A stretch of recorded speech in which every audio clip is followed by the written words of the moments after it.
साइंसदान को ज़मीन के मुख्तलिफ हिस्सों से एनिमल्स के फॉसिल्स मिले हैं जो कई मीटर बड़े थे, जिनकी पिक को आप स्क्रीन पर देख सकते हैं। जब इन एनिमल्स की डेटिंग की गई तो पता चला ये एनिमल आज से कई करोड़ साल पहले ज़मीन पर रहते थे। कई सालों की स्टडी के बाद साइंसदानों ने इनको डायनासोर का नाम दिया। हैरान करने वाली बात यह है कि इनके फॉसिल्स पाकिस्तान के सूबा बलूचिस्तान से भी मिले हैं। जी हाँ, आपने बिल्कुल सही सुना। आखिर ये फॉसिल्स किस एनिमल के हैं और बलूचिस्तान में ये कैसे आए, आज हम इसी के बारे में बात करेंगे, तो पूरी वीडियो वॉच कीजिएगा। और आप देख रहे हैं स्पेस वर्ल्ड। डेरा बुगटी बलूचिस्तान की तहसील है जो कोयटा से 363 किलोमीटर दूर मौजूद है। 1910 में बरतानिया के एक साइंसदान ने डेरा बुगटी में खुदाई की और यहाँ से करोड़ों साल पुराने डायनासोर की हड्डियों को फाइंड किया। इन हड्डियों के मेजरमेंट से पता चलता है कि ये एक बहुत बड़े डायनासोर की हड्डियाँ थी, जिसने उस वक्त पूरी दुनिया में तहलका मचा दिया, क्योंकि कोई सोच भी नहीं सकता था कि इस एरिया में डायनासोर की हड्डियाँ मिल सकती हैं। बलूचिस्तान से मिलने वाले एनिमल के फॉसिल्स को बलोची थ्योरियम भी कहा जाता है, लेकिन बाद में इस एरिया में ज्यादा तहकीक ना हो सकी और फिर 52 साल बाद 1962 में बलूचिस्तान के ही इलाके से डायनासोर के मजीद फॉसिल्स मिले। इस दरियाफ्त से पूरी दुनिया का ध्यान बलूचिस्तान की तरफ गया और फिर कई साइंसदानों ने पाकिस्तान आकर यहाँ मजीद फॉसिल्स को फाइंड करने का फैसला किया। और फिर 1990 में फ्रांस का एक साइंसदान बलूचिस्तान आया और Pakistan museum of natural history और नवाब अकबर खान बुगटी ने इस साइंसदान की मदद की। नवाब अकबर बुगटी ने इस साइंसदान को कई मजदूर फराहम किए और कई दिनों तक इसने डेरा बुगटी के पहाड़ी इलाके के करीब खुदाई की और फिर इसे डायनासोर की एक उंगली मिल गई, जो पाकिस्तान के लिए एक बहुत बड़ी दरियाफ्त थी। अब 3 बार पाकिस्तान में डायनासोर के फॉसिल्स मिल चुके थे। पहला फॉसिल्स 1910 में मिला और फिर 1962 में और फिर 1990 में। अब यहाँ सवाल आता है कि आखिर ये फॉसिल्स किस तरह के डायनासोर के थे। साइंसदान का कहना है कि 8 से 6 करोड़ साल पहले बड़े आजम एशिया एक ऐसी जगह थी, यहाँ डायनासोर की बहुत बड़ी तादाद रहती थी। उस वक्त यहाँ बहुत ज्यादा जंगल हुआ करते थे। ये एरिया सेम ऐसे था जैसे आज अमेज़न जंगल है। साइंसदान का कहना है कि उस वक्त इन जंगलात में गैंडे जैसे डायनासोर हुआ करते थे, जिनके फेस पर सिंग नहीं हुआ करता था और वो जानवर पौधे खाते थे। और जो फॉसिल्स बलूचिस्तान से मिले हैं वो इसी गैंडे के हैं। मिलने वाले फॉसिल्स को देखते हुए साइंसदानों ने कहा है कि उस वक्त इस तरह के गैंडे का साइज 25 मीटर से ज्यादा था और इनका वजन 20 टन से भी ज्यादा था। 8 से 7 करोड़ साल पहले यहाँ बहुत बड़ा जंगल मौजूद था और यहाँ से बड़े बड़े दरिया बहते थे। फ्रांस से आने वाले साइंसदान ने 200 मुरबा किलोमीटर के एरिया में 40 से ज्यादा प्लेसेस पर खुदाई की। इसे गैंडे जैसे डायनासोर के फॉसिल्स के अलावा कई साल पुरानी मछली, मगरमच्छ और कई दूसरे जानवरों के फॉसिल्स मिले। उस साइंसदान का कहना है कि बलूचिस्तान के एरिया डेरा बुगटी में डायनासोर के बहुत ज्यादा फॉसिल्स मौजूद हो सकते हैं। उस साइंसदान ने मजीद ये भी कहा कि इस एरिया से हमें जो हड्डियां मिली हैं उन पर बहुत बड़े मगरमच्छों के दांतों के निशान थे,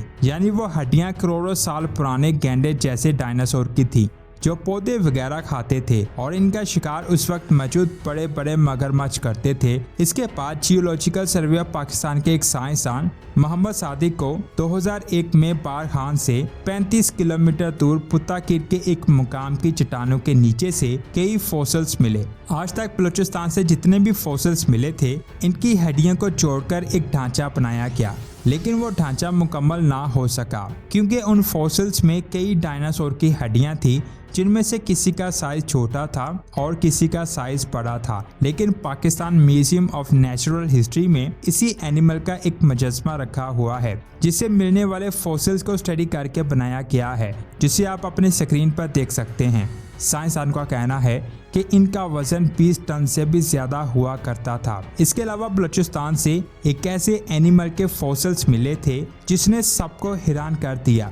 इस एनिमल का नाम लीमर था। जिसकी आंखें बहुत बड़ी थी। ये एनिमल सिंध में सांगर के साहिल पर पाया जाता था, लेकिन इसकी हड्डियां बलूचिस्तान से मिली, जिसकी वजह से साइंसदान बहुत ज्यादा हैरान हुए। इसके बाद बात करते हैं इन स्केचेस की। इन स्केचेस को रेगिस्तान में बनाया गया है। ये स्केचेस कई मील बड़ी हैं। ये इतनी ज्यादा बड़ी हैं कि इनको जमीन पर खड़े होकर नहीं देखा जा सकता, इनको सिर्फ ऊपर से ही देखा जा सकता है। जमीन पर खड़े होकर देखने से आपको बड़ी बड़ी लाइंस ही दिखाई देंगी। अब यहाँ सवाल आता है कि आखिर रेगिस्तान के बीचों बीच इतने बड़े बड़े स्केचेस को किसने बनाया। साइंसदानों ने जब यहाँ मौजूद स्केचेस को अच्छे से स्टडी किया तो उन्होंने कहा कि इन स्केचेस को आज से 2000 साल पहले पैरों के लोगों ने बनाया था।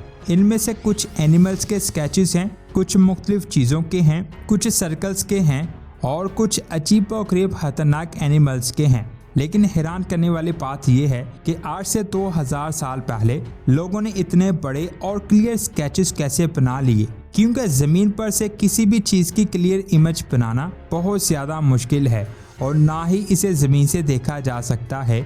इसे सिर्फ ऊपर से ही अच्छे से देखा जा सकता है। इन स्केचेस से पता चलता है कि अल्लाह ने इंसान को इतना ज़्यादा इंटेलिजेंट बनाया है कि वो टेक्नोलॉजी ना होने के बावजूद भी ऐसे काम कर जाता है जिससे इंसानी अक्ल ही दंग रह जाती है। और आज की जितनी भी टेक्नोलॉजी देख रहे हैं जो अल्लाह के बनाए हुए इंसानी दिमाग की है। और यहाँ पर कुछ ऐसे स्केचेस भी मौजूद हैं जिनकी साइंसदान को समझ ही नहीं आई कि आखिर वो किस चीज़ के स्केचेस हैं। इसके बाद वैली ऑफ क्वींस की बात करते हैं।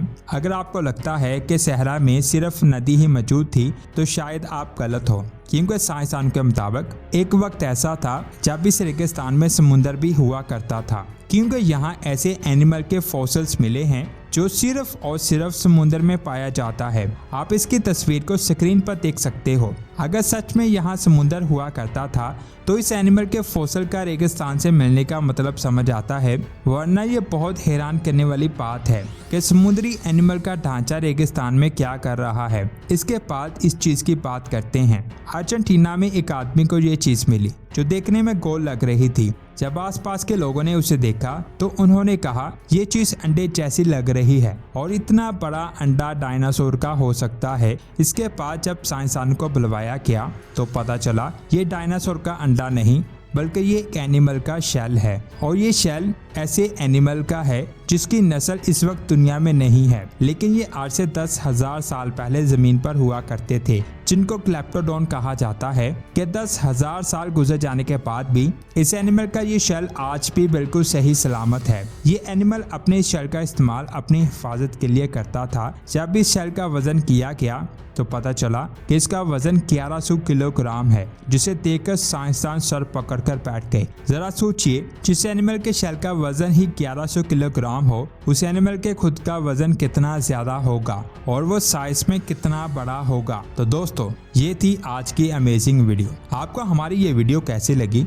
नीचे कमेंट्स करके जरूर बताएं। वीडियो बनाने में दोस्तों बहुत ज्यादा मेहनत होती है। आप लाइक और शेयर करते हैं तो हमारा हौसला बढ़ता है।